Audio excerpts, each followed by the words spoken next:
Assalamualaikum warahmatullahi wabarakatuh. Hari ini kita akan belajar tentang sifat-sifat keperiodikan. Sifat keperiodikan ini untuk menunjukkan adanya sifat-sifat yang mirip dari suatu unsur dalam suatu golongan maupun dalam satu periode. Sifat-sifat keperiodikan dibagi menjadi beberapa. Ada yang namanya sifat logam dan non-logam, ada jari-jari atom, energi ionisasi, afinitas elektron, dan keelektronegatifan. Yang pertama, sifat logam dan non-logam. Di dalam suatu SPU atau sistem periodik unsur, dikenal adanya golongan dan periode. Dalam satu golongan, dari atas ke bawah, sifat kelogaman semakin meningkat. Misalnya untuk golongan 1, kan ada unsur H, ada unsur Li, ada unsur Na, dan seterusnya. Antara Li dan Na misalnya, Li kan terletak di periode 2, sedangkan Na di periode ketiga. Nah, berarti Li memiliki sifat kelogaman yang lebih rendah dibandingkan Na. Untuk periode, dalam satu periode dari kiri ke kanan, sifat kelogaman semakin menurun. Untuk unsur golongan 1A, 2A, unsur transisi golongan B, itu memiliki sifat logam. Setelah itu, tengah-tengahnya sifat metaloid atau semilogam, selanjutnya sifat non-logam. Jadi jari kiri ke kanan, sifat kelogaman semakin menurun. Yang kedua, jari-jari atom. Jari-jari atom adalah jarak antara inti atom dengan elektron di kulit terluar. Di dalam sistem periodik unsur dikenal dengan adanya golongan dan periode. Dalam satu golongan, dari atas ke bawah, jari-jari atom semakin besar. Hal tersebut karena bilangan kuantum utamanya juga semakin besar. Dalam artian, jumlah kulitnya semakin besar. Kalau jumlah kulit semakin besar, otomatis jarak inti atom dengan elektron di kulit terluar juga semakin jauh. Kalau jaraknya semakin jauh, jari-jari atomnya semakin besar. Di dalam satu periode, dari kiri ke kanan, jari-jari atom semakin kecil. Dalam satu periode memiliki jumlah kulit yang sama, akan tetapi muatan inti efektifnya berbeda. Dari kiri ke kanan memiliki jumlah proton yang berbeda. Jumlah proton dari kiri ke kanan semakin banyak. Kalau jumlah protonnya semakin banyak, maka muatan inti efektifnya juga semakin besar. Kalau muatan inti efektif semakin besar, maka tarikan inti dengan elektron terluar juga semakin kuat. Kalau tarikannya semakin kuat, jarak antara inti dengan elektron terluar semakin pendek. Kalau jaraknya semakin pendek, otomatis jari-jari atomnya juga semakin pendek. Jari-jari ion negatif lebih besar dibandingkan jari-jari atom netral, dan jari-jari atom netral lebih besar dibandingkan jari-jari ion positif. Di dalam suatu atom dikenal dua hal. Yang pertama, adanya tarikan antara inti atom dengan elektron-elektron di kulit terluar. Yang kedua, adanya tolak-menolak antar elektron dalam suatu atom yang berelektron banyak. Nah, kenapa jari-jari atom netral lebih kecil dibandingkan jari-jari ion negatif? Kan antara Cl- dan Cl itu sama-sama memiliki jumlah proton yang sama. Akan tetapi, ion Cl- memiliki jumlah elektron yang lebih banyak. Ion Cl- menerima satu elektron, sedangkan ion Cl tidak. Karena adanya jumlah elektron yang lebih banyak, tolakan antar elektron akan semakin besar. Karena tolakan awan antar elektron semakin besar menghasilkan daerah awan elektron juga yang lebih besar. Sehingga kalau daerah awan elektronnya semakin besar, jarak inti dengan elektron terluar juga semakin jauh. Yang kedua, Ba memiliki jari-jari atom yang lebih besar dibandingkan Ba2+. Ba2+ itu artinya melepaskan dua elektronnya. Ba dan Ba2+ sama-sama memiliki jumlah proton yang sama, akan tetapi jumlah elektronnya berbeda. Karena apa? Karena Ba2+ sudah melepaskan dua elektronnya. Jadi, kalau dia sudah melepaskan dua elektronnya, tolak menolak antar elektron akan berkurang. Akan tetapi muatan intinya tetap sama, sehingga awan elektron yang dihasilkan juga semakin kecil. Kalau awan elektron yang dihasilkan semakin kecil, jarak antara inti dengan kulit terluar juga semakin kecil, sehingga jari-jari atomnya juga semakin kecil. Itu merupakan gambaran antara inti atom dengan kulit terluar. Jarak antara inti atom ini dengan kulit terluar ini yang dinamakan jari-jari atom. Ini merupakan kecenderungan jari-jari atom dalam satu golongan dan juga dalam satu periode. Misalnya untuk golongan 1A ini. Dalam golongan 1A, dari atas ke bawah juga semakin besar. Seperti yang saya jelaskan di awal tadi, bahwa dari atas ke bawah, jumlah kulitnya semakin besar. Kalau jumlah kulitnya semakin besar, otomatis jarak antara inti dengan kulit terluar juga semakin besar.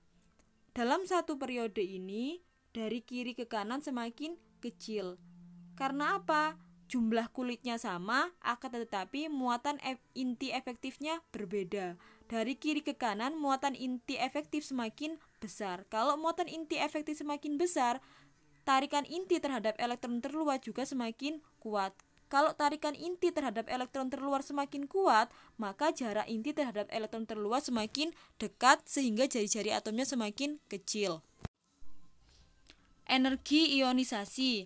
Energi ionisasi adalah energi yang dibutuhkan untuk melepaskan satu elektron terluar dari suatu unsur atau ion dalam bentuk gas.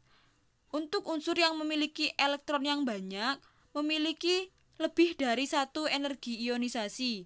Misalnya untuk energi ionisasi Li. Energi ionisasi pertama Li sebesar 520 kJ. Untuk keduanya 7298 kJ. Untuk ketiganya 11.815 kJ.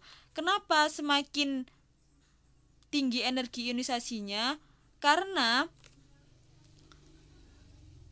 ionisasi pertama Li dengan ionisasi kedua Li dan ionisasi ketiga Li kan sama-sama memiliki muatan inti efektif yang sama. Akan tetapi jumlah elektronnya semakin berkurang.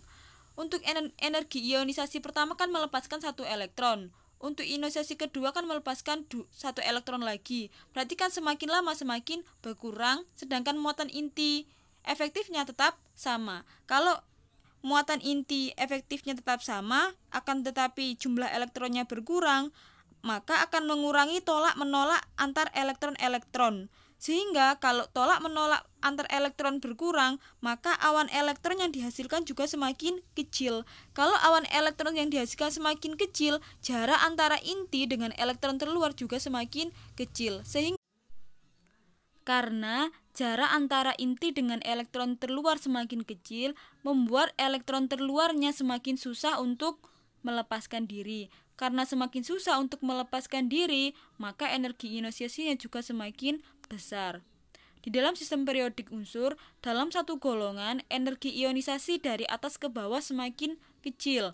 Karena apa? Karena dari atas ke bawah, jumlah kulitnya semakin besar. Kalau jumlah kulitnya semakin besar, otomatis jarak inti dengan elektron terluar juga semakin jauh. Kalau jaraknya semakin jauh, maka tarikan inti terhadap elektron terluar juga semakin lemah. Kalau semakin lemah, maka untuk melepaskan diri dari inti atom juga semakin mudah, sehingga energi ionisasinya juga kecil. Dalam satu periode, dari kiri ke kanan, energi ionisasi semakin besar. Hal tersebut karena muatan inti efektifnya yang semakin besar dari kiri ke kanan. Kalau muatan inti efektif semakin besar, maka tarikan inti terhadap elektron terluar juga semakin kuat. Kalau semakin kuat, maka elektron terluar untuk melepaskan diri dari inti juga semakin susah, sehingga energi ionisasinya juga semakin besar. Misalnya untuk energi ionisasi dari unsur periode 3, dapat dilihat dari kiri ke kanan, dari Na ke Ar, memiliki kecenderungan semakin tinggi. Jadi dapat disimpulkan dalam satu periode, dari kiri ke kanan juga semakin besar energi ionisasinya.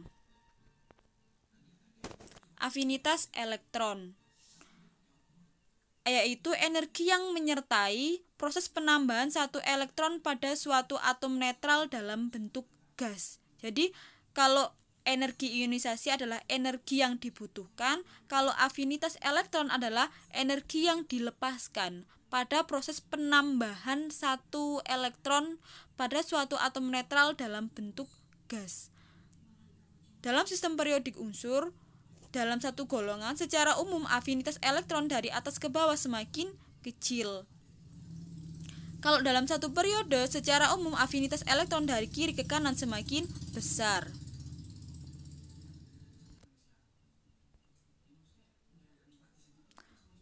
Ini merupakan tabel afinitas elektron untuk beberapa unsur golongan utama. Di sini dapat dilihat bahwa yang memiliki energi ionisasi yang paling maksudnya afinitas yang paling besar adalah golongan 7 atau golongan halogen. Semakin negatif nilai afinitas elektronnya, maka atom atau unsur tersebut cenderung untuk menambah satu elektron yang juga semakin besar. Yang terakhir yaitu keelektronegatifan.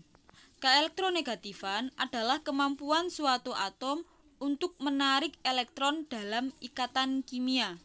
Bedakan ya antara afinitas elektron dengan keelektronegatifan.